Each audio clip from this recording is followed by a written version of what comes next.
Сегодня мы вас побеспокоили, мы вас пригласили не случайно.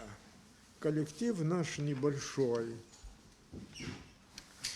всего 8 сотрудников. В таких условиях трудно создать ученый совет или какую-либо другую структуру, которая могла бы объективно и компетентно оценивать работу, проводимую коллективом, и определять перспективы повышения эффективности деятельности центра. В силу этих обстоятельств нам приходится сегодня выносить свой труд на ваш суд. Мы имеем что показать и что сказать.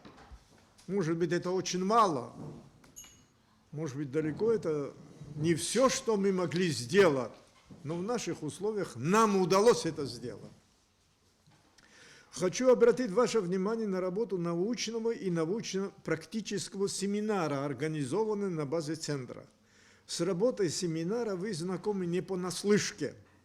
Ваши суждения, замечания, пожелания, оценки для нас чрезвычайно важны. Более того, нам хотелось бы услышать от вас суждения не только и не столько об отчете, сколько о деятельности центра. Нужен ли такой центр вообще?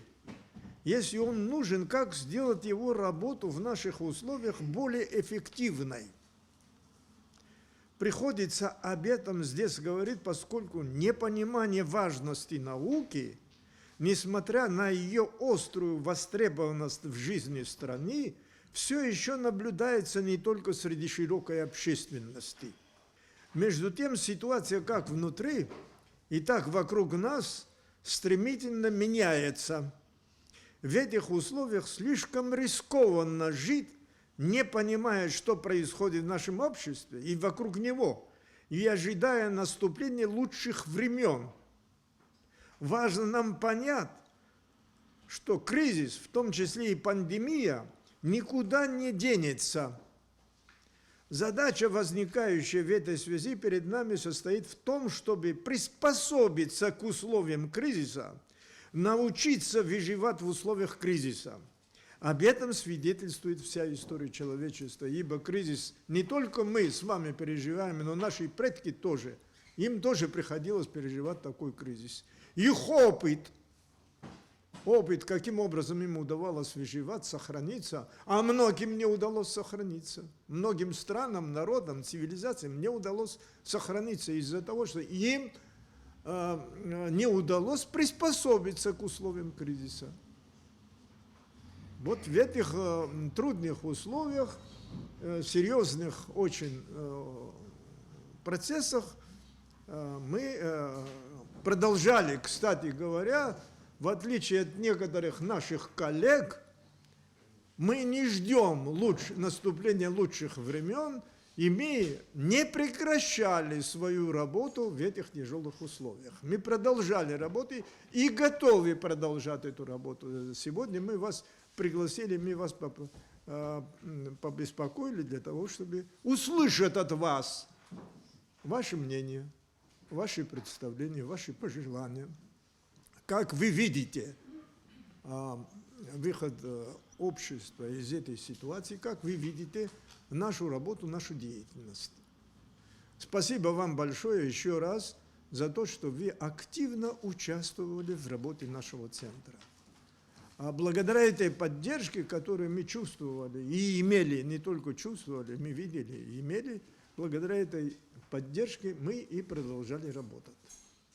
Мне хотелось бы поблагодарить всех глав администраций сел Республики Абхазия и сотрудников глав администрации районов за содействие в нашей работе, а также за активное участие в социологических опросах, исследованиях, и подтверждением тому является наша последняя декабрьская работа. Это социологический опрос по управлению рисками наводнений, который мы проводили совместно с Организацией Объединенных Наций, с их представительством в Абхазии. Мне также хотелось бы выразить искренние слова благодарности средствам массовой информации. Действительно, как сказал Олег Несторович, мы работали в очень сложное время, весь 2020 год. не обошлось без потерь, но были у нас, конечно, и приобретения. Мы считаем, что это приобретение и центра, это и приобретение лично каждого, это и приобретение наверняка для абхазского общества. Приобретения прежде всего заключаются в нашей работе. Это более 11 научных мероприятий, это публикации, это участие в международных научных и научно-практических конференциях. Мы думаем, что это в первую очередь благо для научного сообщества, благо для центра. И сегодня мы подводим итоги 2020 года, и потому нам очень хочется услышать ваши пожелания, ваши замечания или ваши рекомендации относительно того, как нам работать дальше на 2021 год. Мы собираемся продолжить площадку постоянно действующего семинара на тему «Новая фаза кризиса. Вызовы и возможные ответы». Плюс подключить сюда районный, территориальный аспект, то есть приглашать на наши мероприятия представителей районов Абхазии. Мы собираемся завлечь молодежь в работу нашего мероприятия. Центр ваш, он достаточно интересен. Мы, значит, ждем от вас дальнейшей работы в том плане, что мы хотим получать больше информации, связано с нашим населением, вот, особенно после войны. Какие процессы в Абхазии происходят, особенно в области демографии. Вот этот вопрос меня очень волнует. Если вы смогли бы в будущем сделать такой анализ, это вот мое желание, значит, как демографическая ситуация с 1993 года в Абхазии меняется. Попробовать его сравнить с ситуацией демографической второй половины XIX века после последней большой волны махаджирства в Абхазии.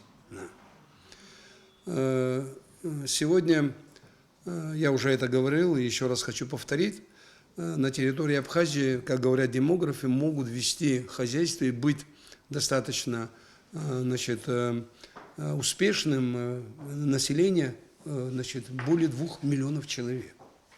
На нашей территории может проживать 2 миллиона человек, вести хозяйство и быть самодостаточным.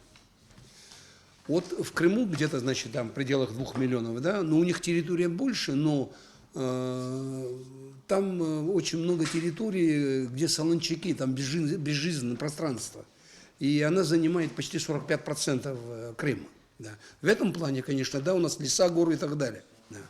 Живет всего 10% территории, значит, 200 тысяч, да, 2 миллиона и 200 тысяч, да, в 10 раз меньше, чем могло жить. Я не говорю, что надо сейчас сразу заселить 2 миллиона человек, и все проблемы мы решим.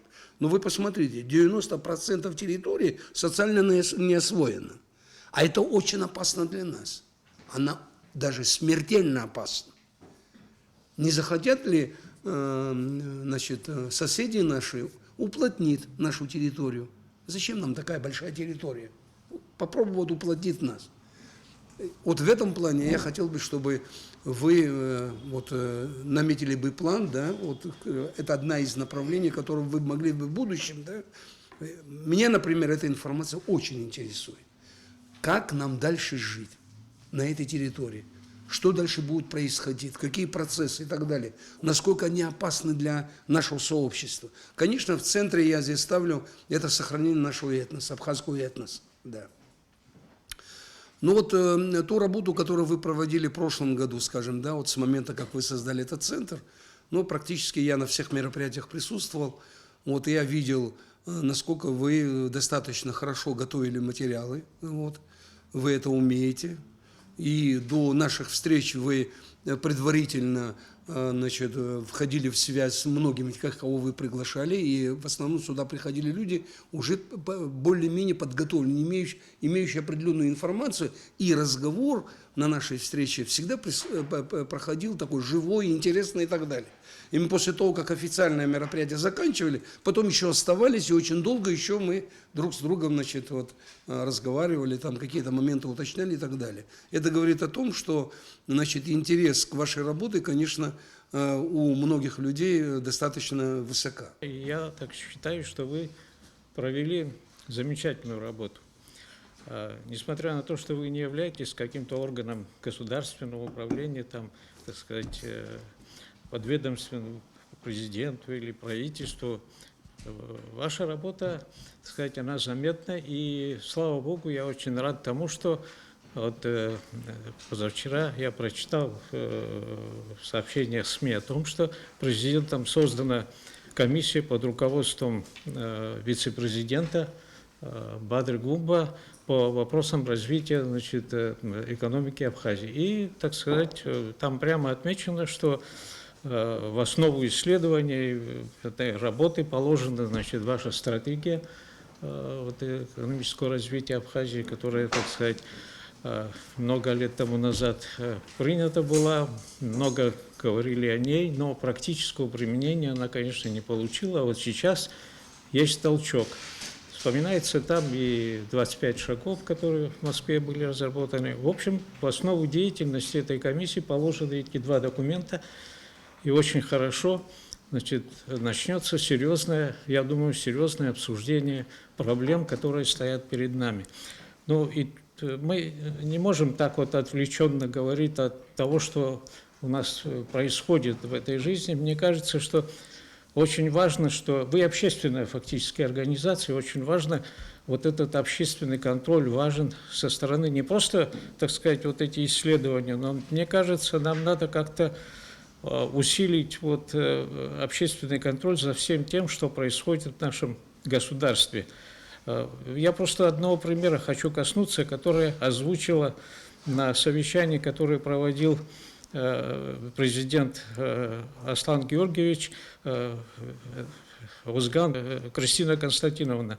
Она рассказала один эпизод, значит, об тех кредитах, которые московские банки по просьбе Минэкономики Абхазии, правительство Абхазии, руководство Абхазии, прошлое руководство были выделены заемщикам в Абхазии. Ну, насколько я понял, там 7 из 40 представленных проектов были отобраны, 7, очень важные, конечно, и они, так сказать, были профинансированы банками. Это замечательно, конечно, но результат, каков результат и к чему можем прийти, когда, я прямо хочу сказать, отсутствует контроль со стороны государства. Схема там очень интересная. Банки заключают договор с частными лицами, ну, так сказать, с теми, кому они выделяют вот этот кредит, льготные кредиты. А государство абхазское наше, на территории которого осуществляются вот эти вот проекты, абсолютно как бы ни при чем. Абсолютно, так сказать.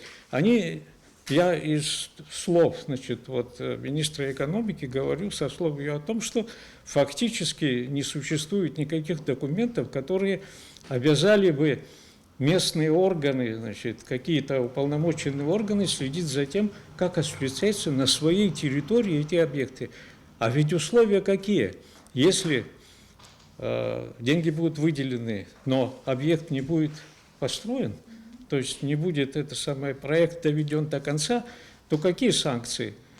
Через суд изъятие этих объектов. Вот вам схема, по которой наши земли, наши объекты, которые строятся в Абхазии, постепенно будут переходить в собственность, ну, пока банков, потом еще чего-то. Потом найдутся покупатели. Это страшная вещь, господа, потому что, вы знаете, у нас не так много территорий, не так много земель, а банк, а суд что? Суд в России очень быстро решит в течение одного дня вопрос изъять и передать банку. А что банк сделает? Он же не будет строить гостиницу или там сельскохозяйственное предприятие. Он продаст. Кому продаст, так сказать, а сможет ли наше государство за миллиард, так сказать, 100 миллионов, это деньги, которые вложили, тело, так сказать, это кредита, а там еще, так сказать, штрафные санкции, эти самые проценты, там больше, около 200 миллионов уже. Сможет ли государство выкупить эти объекты? Они окажутся в чужих руках.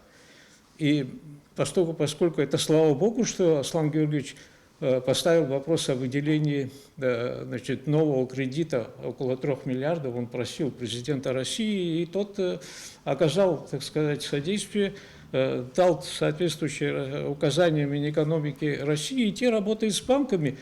Ну, и тогда выяснилось, что вот такой долг висит над Абхазией.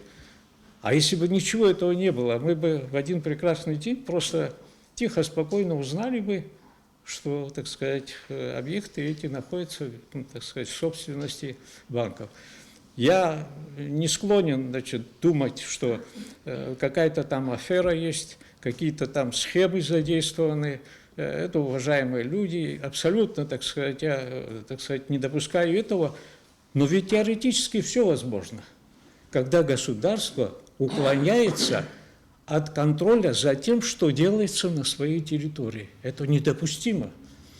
Мне кажется, эти возможности появились просто потому, что все наше общество, оно, знаете, какое-то, вот, извините, но иногда вот человек говорит что-то вот на пресс-конференции, на этом, значит, он удивительные вещи, ему никто не задаст вопрос. А как же это, значит, почему это? Вот бывший министр экономики, я с большим уважением к нему отношусь, на одной из пресс-конференций в прошлые годы он сказал, что, ну, знаете, вот Россия должна была нам выделить 4 миллиарда рублей, это на 2015 год, мне кажется, а всего поступило 400 миллионов с чем-то там, с хвостиком. И все это как должное восприняли. Вот Россия такая зловредная, она должна была 4 миллиарда, а выделила всего 400 миллионов. Остальные деньги куда делись? Никто не задал вопрос, чья вина. Вина-то наша. Вина наша, потому что мы не смогли подготовить просто проектно-сметную документацию. Мы не смогли подготовиться к приему денег, которые нам бесплатно, без всякого кредита, безо всего Россия выделяет для того, чтобы мы стали на ноги и развивались бы дальше. А мы ведем разговор о том, что мы эти деньги в экономику вложим, куда-то еще что-то, еще что-то, еще что-то. Вот разницу я вижу, я сейчас одобряю действия правительства, я не склонен, так сказать, там, восхвалять их, но этого я, так сказать, никогда не делал, не собираюсь, но из тех проектов, которые вот нынешняя власть, значит, проектирует, так сказать, для осуществления, вот сколько там министр экономики озвучивала, около 30 с чем-то там, 26 из них уже прошли проектно-сметную документацию, прошла экспертизу. То есть это прошла экспертизу, эти документы прошли экспертизу в России, то есть по ним будут выделяться средства и начнется работа. Это замечательно, потому что это рабочие места, это новые объекты, это развитие и прочее, так сказать. Вот. Я просто один пример привел. Масса в нашей жизни, знаете, столько происходит всего, что, мне кажется, надо всем, и чем более активно вы будете, значит, вторгаться во все сферы, у нас нет важных вопросов и неважных вопросов, начиная от демографического состояния и заканчивая любым другим вопросом, все очень важно. Поэтому ваша работа, она, значит, очень ценна, важна. Есть другой центр стратегических исследований. Вы, возможно, можете взаимодействовать с ним. Не знаю, как сложатся обстоятельства, как сложатся ваши отношения. Там тоже, значит, будет работать коллектив какой-то. Мне кажется, если вместе какие-то мероприятия проводить, что-то друг друга дополнять. Мы же работаем на что? На наше государство, на наше общество, на наш народ, на нашу страну. Поэтому разделяться и говорить, что, извините, мы вот, значит, некоммерческая организация, мы, значит, вот правительственная организация и прочее, значит, какую-то устроить, так сказать, нездоровую конкуренцию, конечно, не следует. Я думаю, что есть вопросы, которые можно вместе, сообща. Вот он выступал, значит, Чирикба Вячеслав Андреевич, он говорил о планах, о том, какими вопросами они будут заниматься. И мне кажется, что взаимодействие, ваше взаимодополнение очень будет конструктивное, поскольку он называл такие вопросы, которыми вы не очень занимаетесь. Я все-таки аграрник, я экономист сельского хозяйства. И там, когда год тому назад выступал, об этом говорил, и сегодня говорю, повторяю, самое главное, что должны сделать в области сельского хозяйства, изначально принять программу, государственную программу развития сельского хозяйства. А еще лучше комплексное развитие сельских территорий.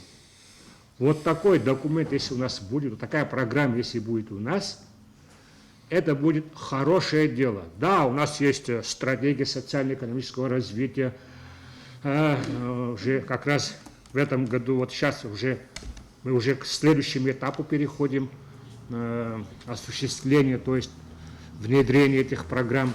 Вот. Но за эти прошедшие 5 лет мы ничего, конечно, не сделали. Следующие 21-25 годы в программе вот тут все написано. В сельском хозяйстве обязательно нужно госпрограммы развития производства цитрусовых плодов, мандаринов, государственная программа по отраслям, чаеводство, табаководство и так далее, и животноводство. Я почему так это настаиваю на это?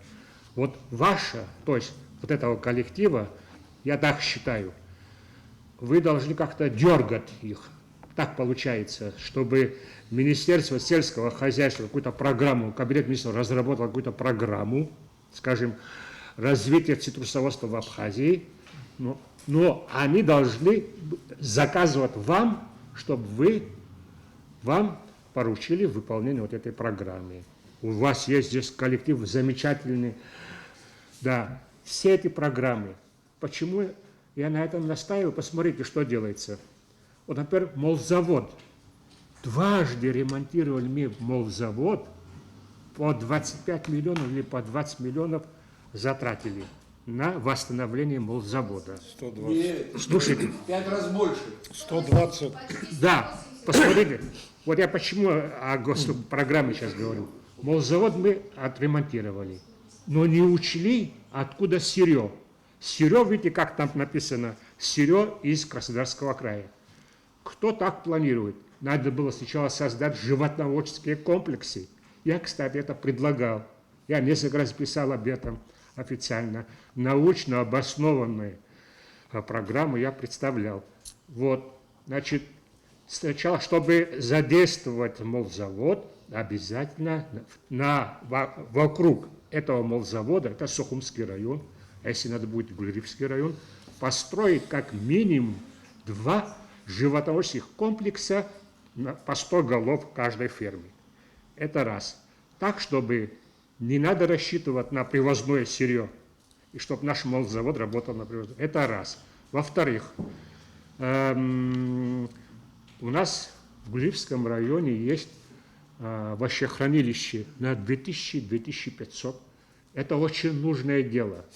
Предполагалось, что крестьяне, которые будут производить сельхозпродукцию, они должны будут сдавать, то есть продавать этому овощехранилищу, а потом те позаботятся о сбыте этой продукции. Но этого не происходит. Мощность 2500 тонн овощей, а они в прошлом году или позапрошлом году 500 тонн, 200. В чем проблема? Проблема в том, что нет госпрограммы. Чтобы овощехранилище построить, надо было еще организовать сбыт этой продукции и наладить производство сельхозпродукции. Вот я к чему склоняюсь. В этом ваша работа тоже. Вы должны как-то, я считаю, подсказывать, что ли, предлагать, вот, чтобы вы эту программу разработали. У нас 3 института, слушайте, ЦСИ, Центр социально-экономических исследований, стратегических исследований, в конце концов, Институт экономики и права тоже должны. Все вы втроем, все 3 коллектива должны вместе заниматься развитием экономики. Мне нравится ваша аналитика, аналитический подход, аналитический материал, как вы скрупулезно собираете материал и как ваша аргументация, в принципе, это чисто научный подход, это импонирует, это очень нравится. И я всегда с удовольствием, по-моему, ни от одного вашего приглашения еще не отказывался, независимо от занятости. Но единственное, хотелось бы, чтобы у вас был какой-то статус определенный, видимо, государственный или привязка какая-то, чтобы ваши рекомендации, ваши, вернее, труды, как минимум, носили хотя бы рекомендательные, если не было бы, как Давичичев сказал, прикладного характера должны быть они. Это должно быть как бы программа для действий. То, что мы здесь озвучим, это все хорошо. Я даже вот запомнил, где-то полгода назад, может даже еще летом, да, вот здесь озвучивались проблемы энергетики. С вероятностью 99,9% результат, какой будет осенью, было озвучено. А кто-нибудь принял, какая-то реакция была, просто озвучили, все молча ждали, когда у нас наступит коллапс. Понимаете? Поэтому хотелось бы, чтобы у вас было какое-то, ну, не знаю, если это нужно нашему государству, какое-то и финансирование, видимо, и коллектив надо добавить. Мы видим действительно серьезные исследования, мы видим, как вы к этому подходите, это очень приятно. Наверное, этот потенциал надо развивать и расширять. Это то, что касается вашего коллектива. А брат Давид Яшин ну и создаем миллион и разхаш адгил хаму пагиха проблема с хаму, ну хабсара хучик нас касалаку паги бизнес ома экономика ома ирдуны сахсажер стахамаха, ну есть друг хучак, ну проблема дуси хама аварха бхазара хмачу. أو حمزم أو يدخيام أبستازر على زوم أو يدخيام كزيغت زوم حكتك وخوجي خوج لي تسويت أبجك تسويت جبرزح أنا أبري يدويشي شو زخشاز أبروبلема демография проблема дараз كحركو проблема بويز خصوب أزنيش أخزرو يخا حزتقول عامته حب أبري سويت مش عامته نقز أرزون خوشوكسات يا بلان أرزون يجوك بوتشوكسات بلان يخاو بسام تتسكني صوت وبسايت تكرقت صوت أجيوبوليتيكوم إيكولوجيوم أجرتشارتا دكروما يشوكس خوشوكس ينوتسو يقزم يخا يرزنكنا شفابريلا شرسي بستام زوجر بشكا خازغوخا وسخوس أي تكري أو يرزنكنا يخطأ أو تصارو يرزنكني وبسخربو برنامج وبس حزمنير ها программа хочик яцахар хасбиана гот азнейша нас убрезухана яха а кризис хасто ха милат хочуп хинткара хочубаха яхпеп шо кризис дука накяна яхнай гозвиз дырца мадуне о кризис насва геополитика кризис опа экономика кризис дара накяна бри и низики абашуп серзе алаз وبريت شكور فدوي تساز مكان بزاس جسني جيجوامي شغلت جيزدرزوم تاربن زعلق ايكونوميست يخوض شيء الله حال بس يتساند كيك شيء حزوم وبريزحن حامش حوشار يتكلنا حزنيشه دشكاز حزنيشه جدل يقصرو اريحن تكار دوك ريبشاكم بري حامش حزغوتن وبريزحن وبريغانا خلا ابري ترص عاش يقرصاش يحبجرغاش رصوب ابريس بقوشاس а практикци а теория наука хейт дертало уже хаб Валерий Андреевич يحس بزيو программа хаса практик хасабла что разных нещас ход абриал цвет абриал зом издрует из манзар пешера хамоб аха уртир хаг хас худ цвет убрир хо хучик дашамчик ацоб харги убранзе хучик хай харак хар хаштал рвет аха а практика мацара воз хуцер ждурет нас жит по абасир хон практика без теории нема теория без практики слепа وبرزحنا برا أبرت خيو تشفكا وبريو كشرقنا بريدار أتساق بزيهم بحسكويانا قول أبرايخا في زلاتشاي جزء проблема كوزيجي سرا سجوانالا زيجي أخذ خرطة أو يجوب أو يوب Иахьа нас адунеи убыс иҟоуп, убранӡа абри атехнологиа, убранӡа иццакуеит, убранӡа аҿиара иухьеит, шәҩык ракәым, зықьҩык иҟарҵашагьы акнопка иҟанаҵоит. Ус ами ишыҟоу, атехнологиа убранӡа инеихьеит, иара фермоума, иара ақыҭанхамҩоума, захьынџьара. Ауаҩы идырра аҟазар, абри атехнологиақәа рхархәашьа идыруазар, убри аганахьала ҳаусқәа иаҳа имариахон ҳәа сгәы иаанагоит апроблемақәа рыӡбараҿы. Аха убри азыҳәан ами изырҳәо, нас абри иахьа, абри не столько ядерная кнопка рҳәеит, оружие, да, а вот человеческий фактор. Ауаҩы аҳәынҭқарраҿы, ауааԥсыраҿы 85% абри человеческий фактор ҳазышьҭоу, иҵара бзиазар аамҭа иақәшәо, ипсихикала дхьысҳамзар, да, психически, физически здоровые, интеллектуально развитые. Абарҭ зегьы 85% атәыла уааҟазар аҳәынҭқарраҿы, иарбан хьатәи аамҭа ядерная кнопка ақәыӷәӷәара илыцәкаауеит, уи зеилымкаауеит аҟаӡам азыҳәан, уӷәӷәоуп, ашәарҭардара аганахьала уӷәӷәоуп. Убриоуп зегьы рхыҵхырҭоу сара хаҭаланы, сара дасу зегьы дзыргәамҵуа ауп дызлацәажәо, зегьы иашоуп, зегьы актуалуп ҳаԥсҭазаараҿы, аха аҵара. Аха убри аҵара наҳҳәагьы иарбан систему, ҵаратә систему, ҳәынҭқарра хықәкы шыҟоу ала, ҳәынҭқарра хықәкы аҿы иарбоу ахыдҵақәа, аҳасабтәқәа ирықәшәаны дарбан, Олег Нестор-иԥа еснагь иҳәоит, зегьы сшәықәшаҳаҭуп, дарбан уаҩы, дарбан тәыла уаҩы, абарҭ зегьы ҳаидызкыло иарбану, ҳаидызкыло иарбану. Иаҳҳәап абри аусурҭа ҭыԥқәа еснагь ашәара узцәырнагоит, абри ауараара наҳҳәо, нас иахьагьы жәбоит, абри ҳара ҳазыцәшәо ҳазҵаарақәа ахьыӡбам, иахьаҳзымԥшаауа амҩақәа узыҳәан, еснагь ашәарақәа ҳамоуп. Ашәара змоу уаҩы дзеиҵыҵӡом, дазхәыцӡом ибзианы, абзиагь дазхәыцӡом.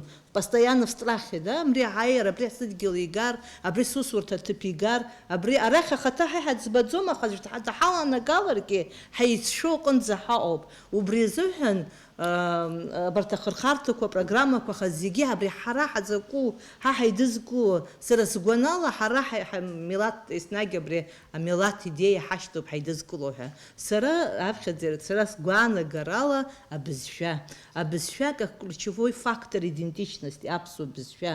Иҳаланагалогьы убри иарбан закәан иҳадаҳкылозаалакгьы абри експертиза ҟаҵалатәуп, абри асасааирҭа сыргылоит, аха абра иааиуа, абызшәа, абра шәарҭадара иҭанаргылома, мамзаргьы убра абызшәа хархәара ааиуама, абра саҭамыз, сара сасҭ аԥсуа бызшәа здыруа шәтәоуп, сара ҳахәыҷык идынаихәарчнгьы сҳәоит, аха шәымбо абри ҳцәажәараҿы ҳаԥхьа ицаӡом ҳара ҳбызшәа, ҳазегьы бызшәа шаҳдыруа еиԥш, вот на автомате иҟаӡам ҳбызшәа.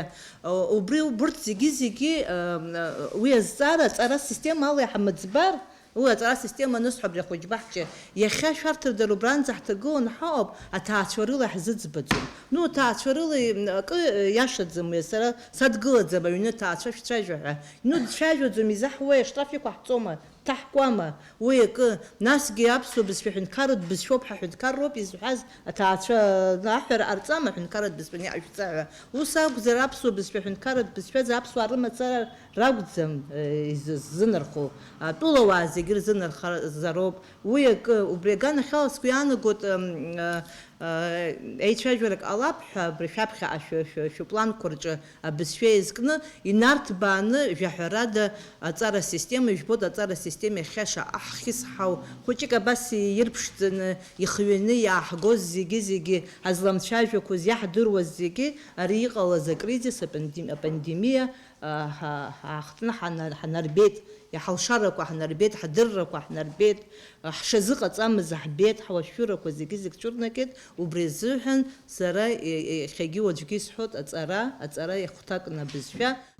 Ведь действительно на этой площадке мы обсуждаем различный спектр вопросов, от образования, да, и заканчивая какими-то экономическими вопросами, социальными очень важными вопросами и так далее. Поэтому разработка рабочих программ Мне кажется, это вот второй аспект, который может быть очень полезен для Абхазии. Далее это ваша активная информационная деятельность. Мне кажется, что все темы, обсуждаемые здесь, они очень должны серьезно быть освещены на различных информационных площадках, то есть вот чтобы действительно в полном объеме информация, полученная здесь, доносилась до общества. Ну, то есть это желаемая, да, такая вещь. Что касается практической деятельности, безусловно, она должна быть, она очень важна. Как я это вижу? Было бы замечательно, если бы у вас работала какая-то грантово-проектная деятельность, да? Если вы могли бы хотя бы точечно, хотя бы немного, осуществлять какие-то грантовые проекты. Я включила еще и совместную проектную деятельность, где вы могли бы работать, возможно, совместно с другими общественными организациями, расширяя площадки дискуссионные, потому что это действительно то, что нам не хватает. И работа абхазского телевидения в последнее время, она как раз показала, насколько мы соскучились по тому, чтобы какие-то действительно актуальные вещи обсуждались в широком формате.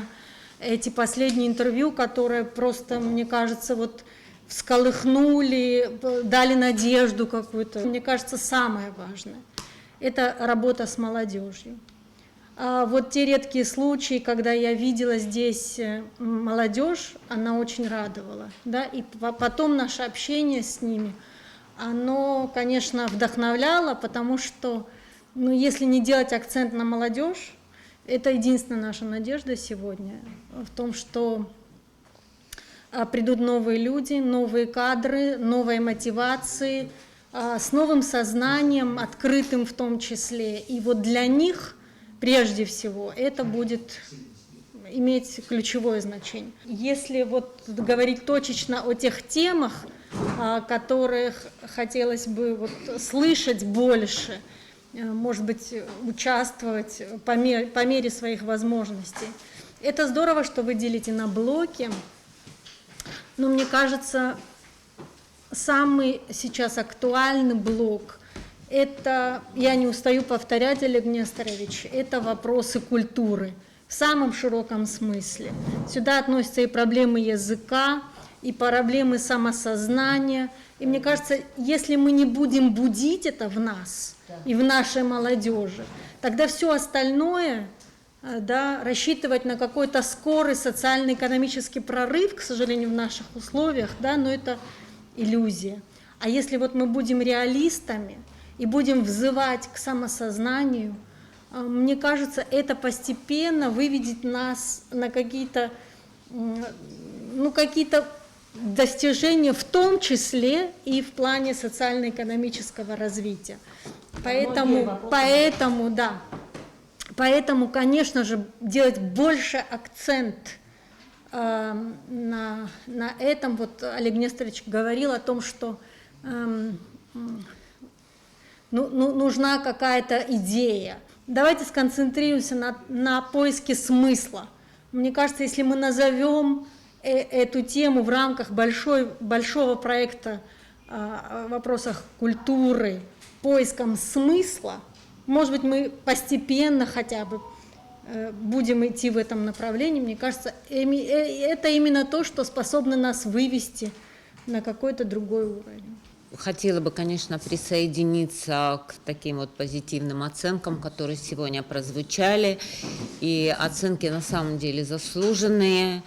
Не думаю, что кто-то вообще может дать какую-то другую оценку деятельности. Ранее это был Центр стратегических исследований при президенте. Сейчас это уже не коммерческая организация, Центр социально-экономических исследований. Но я тоже вот сотрудничала с вашей, еще когда вы были ЦСИ при президенте. Вы знаете, мне кажется, вот основная проблема, которая у нас есть в Абхазии, это отставание и интеллектуальное, и с точки зрения вообще модернизации управления. Вот мы сегодня слышали о проблемах, которые есть в аграрной отрасли. Вот все понимаем, что есть у нас очень хорошие специалисты именно по аграрной отрасли. Есть у нас прекрасные специалисты и там, в других сферах. Но нет вот такой корреляции деятельности разных отраслей, именно потому, что нет сформулированной, во-первых, вначале сформулированной, а потом и реализованной управленческой системы или управленческого подхода. Поэтому вот я часто упоминаю об этом, хочу еще раз упомянуть, что вот, например, когда задали вопрос швейцарским экспертам, в чем причина вообще вот такой конкурентоспособности и такого вот действительно опережающего развития Швейцарии, хотя Швейцария не самое большое государство и не обладает какими-то сверхособыми ресурсами природными и так далее. И ответ был такой: 200 лет без войны, 200 лет без войны. Я думаю, мало государств могут этим похвастаться. Плюс кластеризация, как раз то, что Центр стратегических исследований заинтересовал. И на самом деле в рамках вот такого комплексного и междисциплинарного подхода и вырабатываются самые такие прогрессивные управленческие подходы, потому что кластеризация, практически все европейские экономики продвинутые, вот если мы посмотрим рейтинги стран, все они кластеризированы. Что это означает? Это означает, когда ресурсы государства, начиная от ресурсов отраслей разных и заканчивая интеллектуальным ресурсом, самых разных представителей разных сфер научного знания, объединяются в некий единый такой вот управленческий подход. И в этом управленческом подходе также очень важное значение имеет политика национального брендинга. И это подразумевает не просто бренд товаров, развитие бренд товаров, услуг и так далее. Это подразумевает формирование именно бренда государства, национальный брендинг Абхазии как государства. И это взаимосвязанные вещи, но это не одно и то же. Вот обо всем этом мы как бы написали в этом фрагменте. И удивительно, вот сегодня говорили о том, что ваши прогнозы очень часто сбывались, и, к сожалению, и негативные прогнозы тоже сбылись. Но продолжая вот эту тему, хочу сказать, вот как неожиданно вдруг стала актуальна эта тема, на которую 5 лет никто не обращал внимания. Вот недавно, значит, мы знаем о том, что очень хорошая была инициатива Министерства по туризму, когда они предложили на конкурсной основе выработать логотип. Выбрали логотип, в отношении которого было довольно много критики. И вот что меня приятно удивило, что именно молодое поколение, там и профессионалы, и просто общественные активисты, которые любят свою страну, свой город, они сказали о том, что не было критериев отбора, не было правильных критериев отбора, и поэтому для того, чтобы сформировать логотип, это тоже брендинговый такой вот инструмент, для того, чтобы сформировать адекватный вообще видению Абхазии в мире, как мы хотим ее представить, вот такой вот туристический бренд. А я со своей стороны хочу добавить, что вообще национальный брендинг, он включает в себя несколько компонентов. Внешняя политика, внутренняя политика, информационная политика, национальная культура, традиции страны, экология и так далее. Это должен быть абсолютно эксклюзивный такой подход, который отличает нас от брендов туристических и иных государственных брендов, которые, по крайней мере, находятся в нашем регионе, и они являются конкурентными брендами.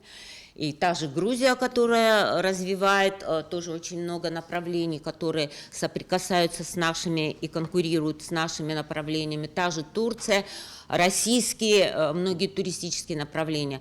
К чему я хочу это сказать?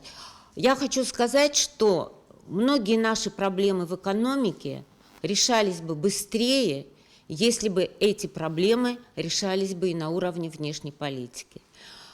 То есть на уровне не только торговой дипломатии, но и на уровне классической дипломатии, классической внешней политики. Вот на одном из ваших мероприятий, если вы помните, мы обсуждали бюджет.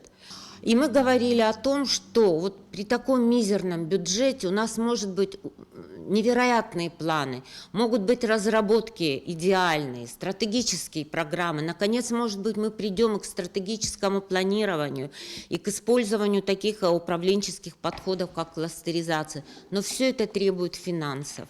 Вот где их взять, эти финансы? И, на мой взгляд, все-таки очень трудно совместить стратегию развития в стране, которая абсолютно не реабилитирована после войны.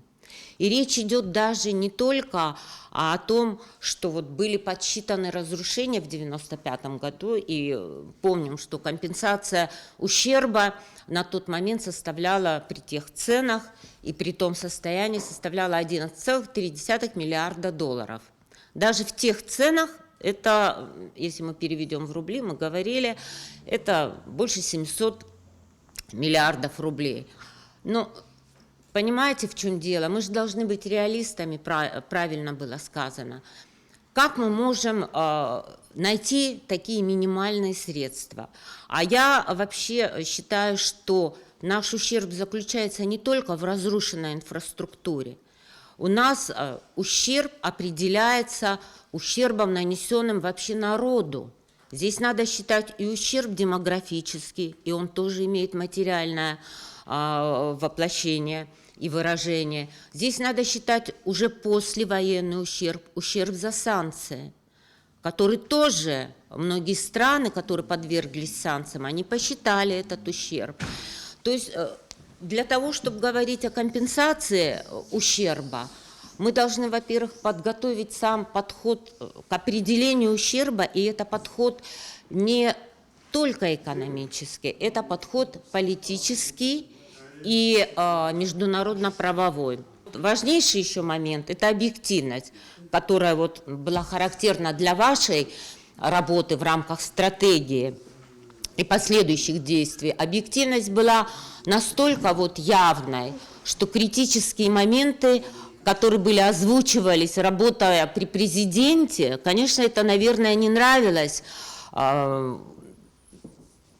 представителям власти, и вы, наверное, это чувствовали, но дальновидный руководитель, он должен, наоборот, благодарить за такую объективность, за такой честный подход. Да, оппозиция использовала эти, так сказать, данные для того, чтобы критиковать власть, но самое важное было в том, что сама власть должна была использовать эти данные. Одна из наших главных проблем нашего государства – это все-таки наше несовершенное законодательство. Депутаты золотого и самого лучшего парламента, они прекрасно понимают, наверное, меня, я надеюсь, потому что мы все вот здесь сидящие, мы были свидетелями почти 30 лет назад, когда создавалось наше государство, какая была принята хорошая, правильная, мощная законодательная база в 94-95 годах и дальше. То, что было сделано базовое в тех годах, и все осталось на том же уровне. К сожалению, качество принимаемых документов, качество принимаемых законов, особенно мы наблюдаем в последние годы, оно, видимо, и приводит к тому, что вот такая ситуация у нас складывается на сегодняшний день. При работе, поэтому вот нужно было все эти годы проводить ревизию законодательных актов. Этим должны, конечно, заниматься парламентарии, но качество принимаемых этих законов всегда оставляет желать лучшего. И самое главное, вот здесь мы это все обсуждаем, при работе над законодательной базой необходимо обязательно участие не только теоретиков, экономистов, и должно быть обязательно участие практиков, людей, которые могут подсказать, где какие-то есть подводные камни. Очень много было моментов, когда мы обсуждали, вот вы, даже, по-моему, не должен вопрос стоять, нужны наши встречи или нет, потому что это та редкая отдушина, когда вообще можно услышать какие-то очень интересные для экономистов, вообще для населения какие-то ответы на вопросы, которые волнуют очень многих. Это вот касается бюджета и обсуждения бюджета. Мне кажется, Хатуна, лучше вашей организации, лучше вашего интервью оценки бюджета я не слышала. И мне очень жаль, что эту оценку, я вот написала, что надо было сделать 35 копий этого анализа, который вы сделали, и положить каждому депутату, чтобы они, принимая бюджет, все-таки прислушались к тому, к чему приведет вот это обсуждение. Мы должны понимать, что вот мы все занялись политикой, у нас общество такое стало политизированное, но, к сожалению, вопросы экономики все задвинули куда-то на задний план, а без экономики у нас ничего не получится.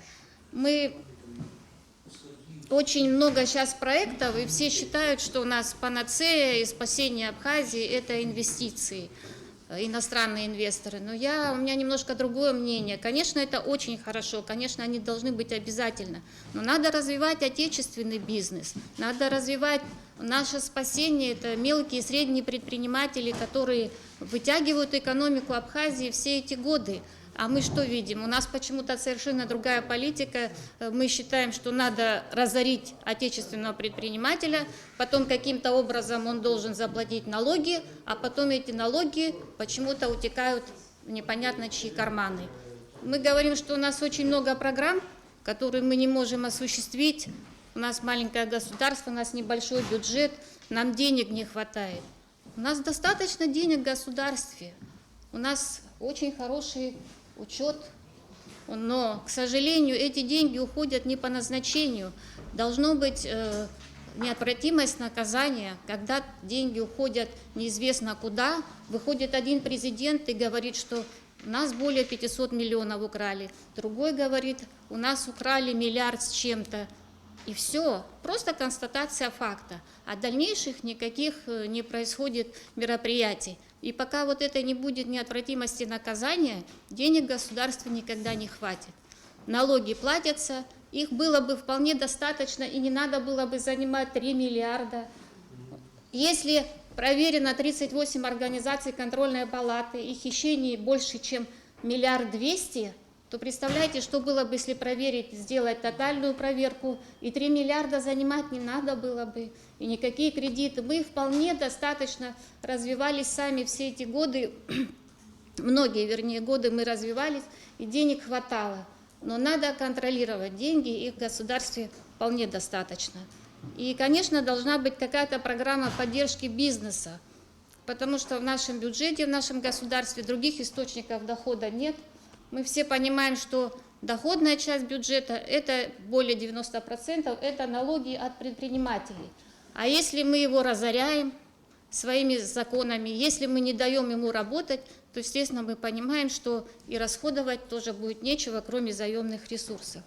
Следует отметить практическую пользу тех проблем и вопросов, которые обсуждались в течение 2020 года. И мы с Германом и наш досточтимый отец архимандрит Дорофей Дебар также принимал участие в этой работе. Но хотелось бы вот одно только слово произнести на фоне того, что уже было высказано уважаемыми участниками нашего сегодняшнего семинара, то, что, на мой взгляд, у нас есть еще много угроз. Но сегодня с тем, что происходит в целом мире, впереди, на мой взгляд, предстоят угрозы. И как мы готовы к этим угрозам для того, чтобы выжить и сохраниться, и сохранить свою страну, свою нацию. А в частности, я хотел бы также сказать то, что хотел бы услышать и на этой площадке тему, которая будет посвящена духовным вопросам и духовным вызовам Абхазии и абхазского общества. Немного раскрою этот момент. Дело в том, что уже на протяжении ровно 10 лет в Новоафонском монастыре находится священная митрополия Абхазии. Новоафонский монастырь сегодня предоставляет от лица зарегистрированной христианской религиозной организации, именуемой Священной Митрополией Абхазии, свой годовой отчет, в том числе и то, какой оборот финансовый проходит в стенах Новоафонского монастыря. Я хотел бы сказать о том, что более 2 миллионов рублей ежегодно Священная Митрополия Абхазии дает выплатами, налогами своей стране. Она обеспечивает 40 с лишним человек, сотрудников штатных, работой. Значит, но тем не менее, на протяжении всех этих лет у нас нет никакой поддержки от государства для того, чтобы сохранять и содержать этот огромный комплекс Новоафонский монастырь. Все те средства, которые приходят в этот монастырь, они уходят только на содержание этого комплекса, только на то, чтобы заплатить зарплату и так далее, и так далее. Мы осуществляем посильную поддержку всего этого комплекса. Но, к сожалению, я не хочу упрекать никого, я просто констатирую факт, что государство за все эти годы, кроме тех ремонтных работ, которые были сделаны в конце нулевых годов и в начале первой декады, больше за это время никакой поддержки не было сделано. Даже отсутствуют документы БТИ о том, в каком состоянии находится Новоафонский монастырь, в каком статусе он находится. Это одна капля из тех проблем, которые у нас сегодня в Абхазии происходят.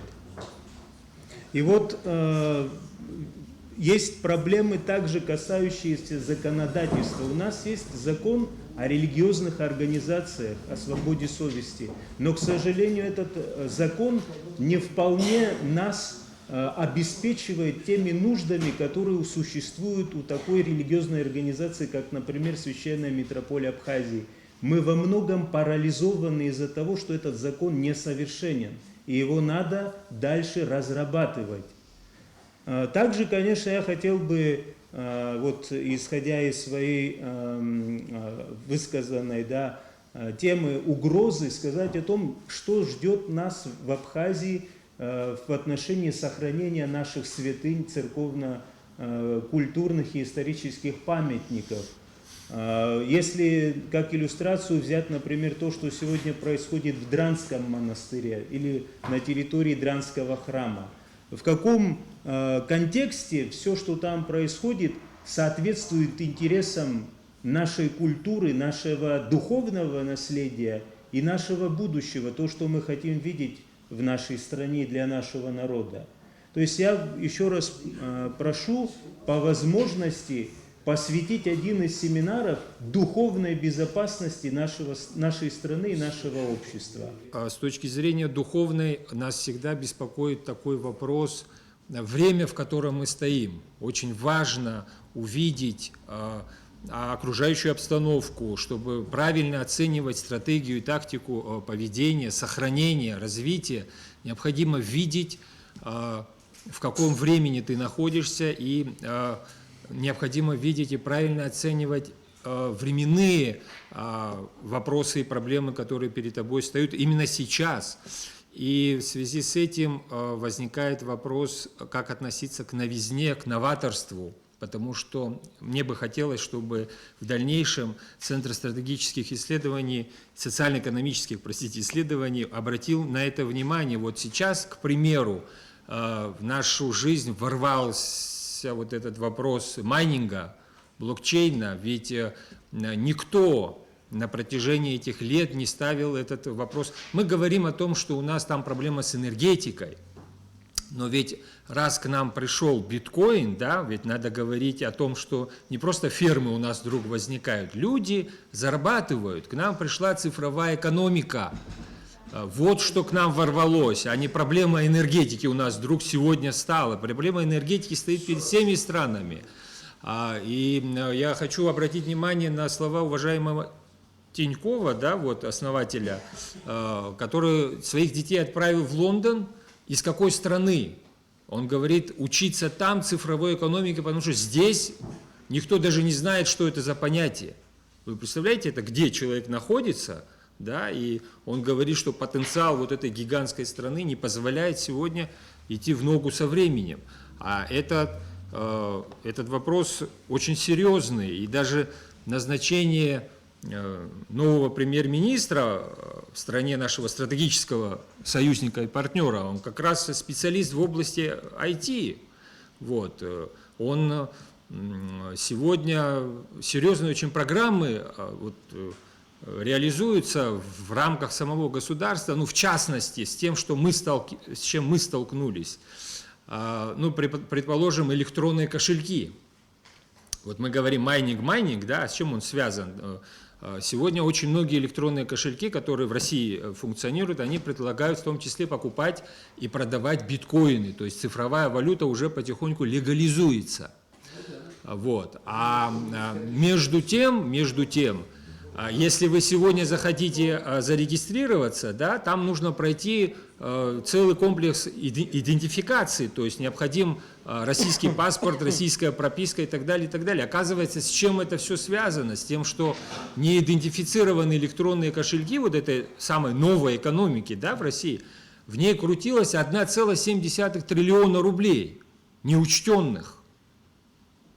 Вы представляете, ведомство, правительство Российской Федерации, когда отчитываются, говорят нам, мы там сэкономили 2 миллиарда, 3 миллиарда, 5 миллиардов, и это какие-то достижения, а тут 1,7 триллиона рублей ходит, которую никто не видит, которые, да, и не облагаются они налогами и так далее, и так далее. Вот это тени. И хотелось бы, конечно, чтобы на это обязательно обратили внимание, потому что цифра сегодня, вот это виртуальное пространство, я помню, очень серьезно обсуждали этот вопрос, когда об образовании говорили, да, ведь на самом деле никто не был готов к тому, что произойдет, и нет образовательных платформ по сей день даже вот в этой большой стране, которая с нами соседствует, не то, что мы там как-то не вписываемся, да, вот, и то же самое касается экономики. Сегодня отбросить этот вопрос уже нельзя, он пришел к нам, он стоит у нас.